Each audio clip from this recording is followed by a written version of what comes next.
Hello. So recently I've been asked to share my thoughts on Chef AJ's recent cancer diagnosis. She's been diagnosed with stage 3 lung cancer, meaning that it has metastasized, so it is spreading. I think I'm being asked this question because Chef AJ has been a long time follower of a high carb, low fat, plant based diet. She's very well known within the whole food, plant based community, has a lot of connections with many of the doctors and the other big wigs. So, yeah, I think a lot of people are shocked by it, but to be honest, I'm not, okay? I did a video on Chef AJ a while back. I've actually made it public again. The video was unlisted just because I was concerned about getting a copyright strike, but I put it back up, so you can search Nutrition by Victoria Chef AJ and you'll find the video.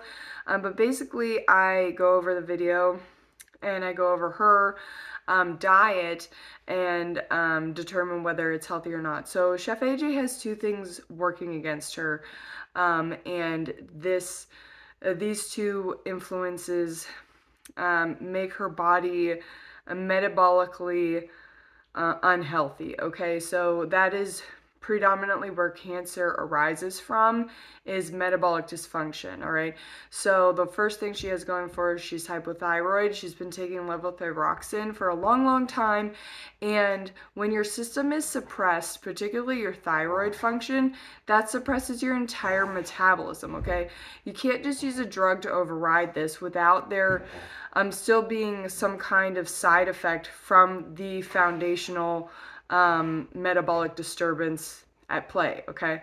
Hypothyroidism is generally due to a lack of energy in the diet because our thyroid hormone production is predominantly dependent on sufficient carbohydrates, okay? So that leads into the second influence of Chef AJ's health situation is she is a chronic calorie restrictor, okay? So she chronically undereats.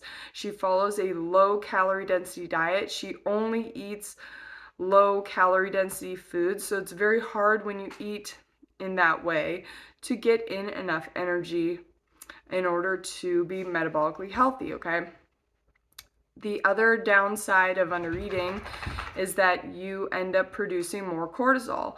Cortisol helps to drive gluconeogenesis, which maintains our blood sugar levels. Okay, so it makes our liver pump out sugar so that our blood sugar levels can remain stable. So when you chronically undereat and you're dealing with elevated cortisol levels all the time, this suppresses your immune function. Okay, so immune system suppression can open the door to cancer development. In fact, in anorexia, lung cancer is the most prevalent form of cancer found in those patients. I also have a family relative who has had a similar cancer diagnosis of Chef AJ, also takes levothyroxine, has also been a chronic undereater for a really long time. So it could just be, coincidence, but I think that there's a correlation between, being hypothyroid, taking that medication, and chronically undereating. And the development of cancer. You got to figure your system is being suppressed. So when your system cannot work at the level that it needs to, especially as you get older, all kinds of problems can arise based on environmental exposure, based on genetically what we're programmed for.